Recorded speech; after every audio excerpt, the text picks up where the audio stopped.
உங்களோட வாழ்க்கையில் இந்த டைம் இந்த செகண்ட் உங்களுக்காக ஒரு அற்புதமான விஷயம் ஒன்று காத்துக்கிட்டு இருக்கு. அது என்னென்னா லா ஆஃப் அட்ராக்ஷன், ஈர்ப்பு விதி. இப்போ வரைக்கும் எல்லாருமே வாழ்க்கைங்கிறது ஒரு போராட்டம், இதில் நிறையா ப்ராப்ளம்ஸ் இருக்கும், அதை நம்ம கடந்து வரணும் அப்படின்னு தான் எல்லாருமே சொல்லுவாங்க.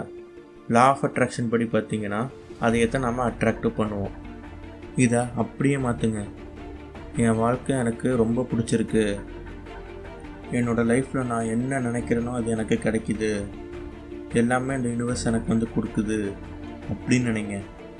அதே மாதிரி வேறு யாராச்சும் உங்ககிட்ட வாழ்க்கை ஒரு போராட்டம் அந்த மாதிரி சொன்னாங்கன்னா அவங்கக்கிட்ட நீங்கள் சொல்லுங்கள், இந்த மாதிரி வாழ்க்கையெல்லாம் போராட்டம் கிடையாது, எல்லாத்துக்குமே அவங்க வாழ்க்கை ஈஸி தான் அப்படின்னு நீங்கள் அவங்களுக்கு புரிய வைங்க.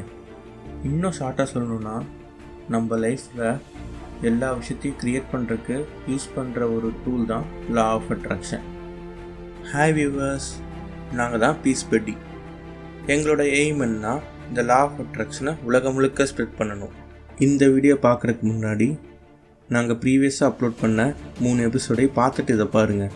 அப்போ தான் உங்களுக்கு இது புரியும், இல்லைன்னா புரியாது. அலாவுதீனும் அற்புத விளக்குங்கிற கதையை பற்றி எல்லாத்துக்குமே தெரியும். இதில் அலாதீன் ஒரு விளக்கை தேய்ப்பான். அந்த விளக்கில் இருந்து ஜீனிங்கிற பூதம் வெளியே வரும். அது வெளியே வந்து என்ன சொல்லுன்னா, உங்களது கட்டளையே எனது விருப்பம் அப்படின்னு சொல்லும். இதில் அலாவுதீனோட 3 ஆசையை ஜீனி நிறைவேற்றும். ஆனால் இந்த கதையோட எண்டு வரைக்கும் போய் பார்த்தீங்கன்னா ஜீனி எவ்வளோ கட்டளைகளை நிறைவேற்றுறதுக்குன்னு கணக்கே கிடையாது. ஓகே, இந்த கதையை எடுத்து நம்ம வாழ்க்கையில் அப்ளை பண்ணலாம். இந்த கதையில் அலாவுதீன் தான் அந்த பூதத்துக்கிட்ட கேட்குறான், நீங்கள் தான் இப்போ அந்த அலாவுதீன். இந்த பூதத்துக்கு காலங்காலமாக பல பேரை சொல்லி இந்த பூதத்தை வழிபட்டுட்டு வராங்க. என்னென்ன பேர்னா தேவரட்சகன், காப்பவன், ஜீனி, அந்த மாதிரி பல பேர்கள் இருக்குது. அதனால் இந்த பூதத்தை நம்ம யூனிவர்ஸ்ன்னு நினச்சிக்கலாம். இப்போது நீங்கள் யூனிவர்ஸ் கிட்ட என்ன கேட்டாலும் யூனிவர்ஸ் என்ன சொல்லுன்னா, உங்களது கட்டளையே எனது விருப்பம் அப்படின்னு சொல்லும். நீங்கள் என்ன நினைக்கிறீங்களோ அதை தான் நீங்கள் விரும்புகிறீங்கன்னு இந்த ஜீனி நினச்சிக்கும், அதாவது இந்த யூனிவர்ஸ். இன்னும் ஷார்ட்டாக சொல்ல போனால், நீங்கள் என்ன நினைக்கிறீங்களோ அதையே இந்த யூனிவர்ஸ் ஆர்டராக எடுத்துக்கும். யூனிவர்ஸ் உங்கள் ஆர்டரை எடுத்துக்கிட்டு உடனடியாக அந்த ஆர்டரை நிறைவேற்றும். எப்படி நிறைவேற்றுனா, உங்களுக்கான சந்தர்ப்ப சூழ்நிலைகளை இது ஏற்படுத்தி கொடுக்கும். இனிமேல் கவலைப்படாதீங்க, உங்களுக்குன்னு சேவை செய்கிறதுக்கு ஒரு ஜீனி இருக்குது. உங்கள் காட்டிலையும் இனிமேல் பணமழை பொழிய போகுது. இந்த ஜீனிக்கிட்ட எப்படி கேட்கணுன்னு சில ரூல்ஸ் அண்ட் ரெகுலேஷன்ஸ் இருக்குது. அந்த மாதிரி கேட்டால் தான் நம்மளோட ட்ரீம் பலிக்கும். ஃபஸ்ட்டு ஸ்டெப் என்னென்னா கேளுங்கள். அதாவது நீங்கள் இந்த யூனிவர்ஸுக்கு கட்டளையிடணும். நீங்கள் இப்போ என்ன விரும்புகிறீங்க இதை பற்றி உங்கள் டைரியில் எழுதுங்க.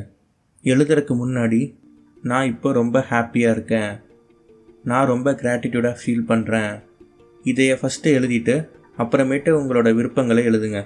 நீங்கள் நான் ஹாப்பியாக இருக்கேன், கிராட்டிடியூடாக இருக்கேங்கிறத பற்றி எழுதுறதும் இல்லாமல் அதை பற்றி ஃபீல் பண்ணுங்கள். ஃபீல் பண்ணிக்கிட்டே உங்களோட விருப்பங்களை எழுதுங்க. அதே மாதிரி நீங்கள் என்ன விரும்புகிறீங்கிறத தெளிவாக கரெக்டாக எழுதுங்க.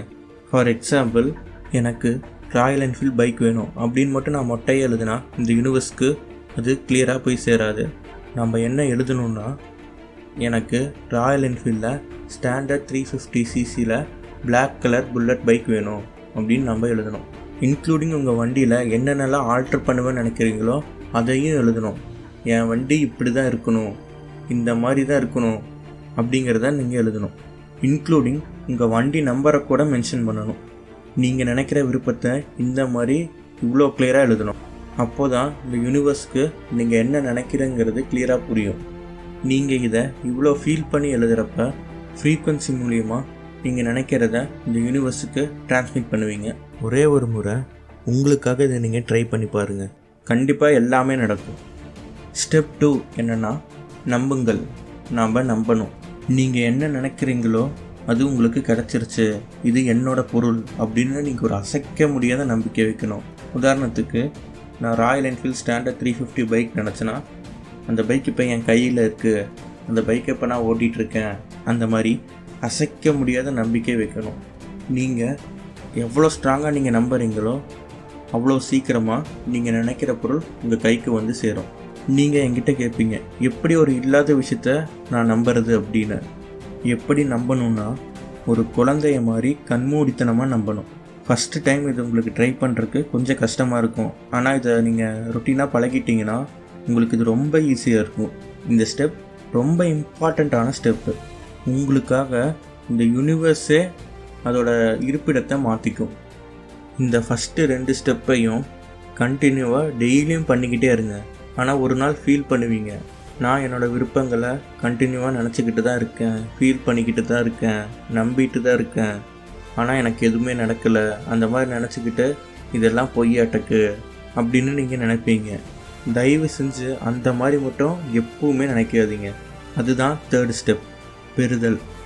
இந்த ஸ்டெப்பில் நாம் என்ன பண்ண போகிறோன்னா, நாம் எதை பற்றி விரும்புகிறோமோ அதை பற்றி அற்புதமாக ஃபீல் பண்ணுங்கள்.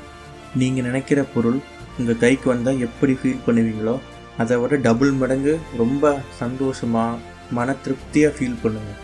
ஏன்னா நீங்கள் எப்போல்லாம் நல்லா ஃபீல் பண்ணுறீங்களோ அப்போல்லாம் நீங்கள் எப்பவுமே பாசிட்டிவ் பவரோடு தான் இருப்பீங்க. இதை பற்றி போன எபிசோடில் ரொம்ப கிளியராக சொல்லியிருப்பேன்.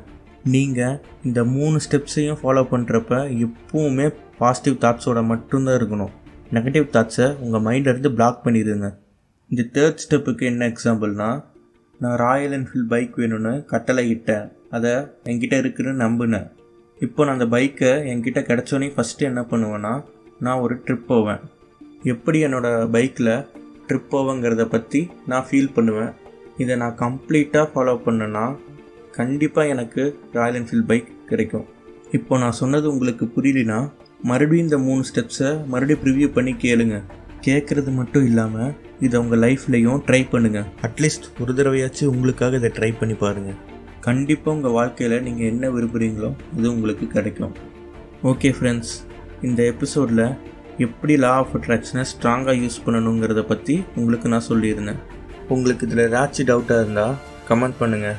அப்படியும் இல்லாமல் ப்ரைவேட்டாக பேசணுன்னா டிஸ்கிரிப்ஷனில் இருக்கிற இன்ஸ்டாகிராம், ஃபேஸ்புக், ஜிமெயிலில் மெசேஜ் பண்ணுங்கள்.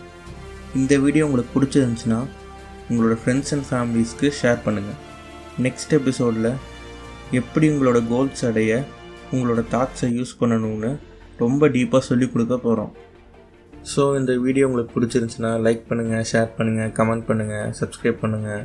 மறக்காமல் அந்த பெல் பட்டனை கிளிக் பண்ணிடுங்க. Thank you. Have a great day.